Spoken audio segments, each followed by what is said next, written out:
So let's practice our subtraction skills without the need of borrowing. So let's start off with this simpler question, 12 minus 4.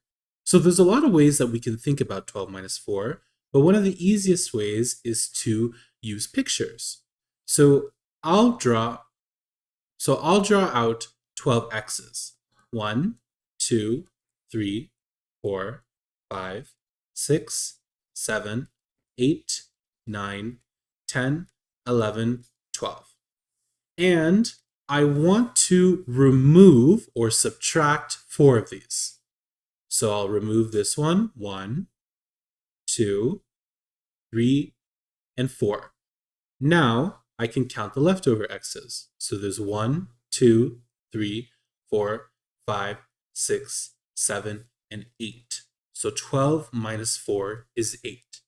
When we have more difficult questions like these, we can use our mental math to try to solve. So first you'll notice that I lined up the numbers according to their place values. So the 7 from 37 and the 2 from 12 are in the ones column, and the 3 from 37 and the 1 from 12 are in the tens column. So let's start.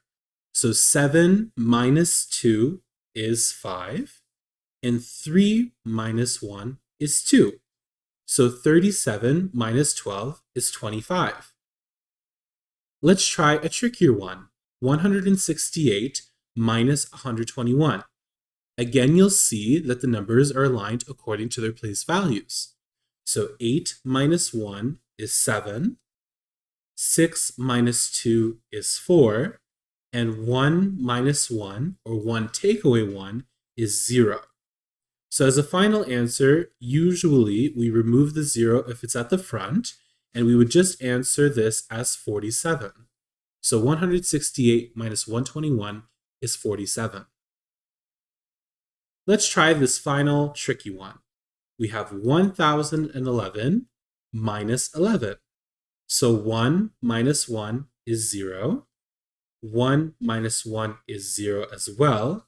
And now, since there's nothing below these ones, we just drop them down. So we'll have 1,100.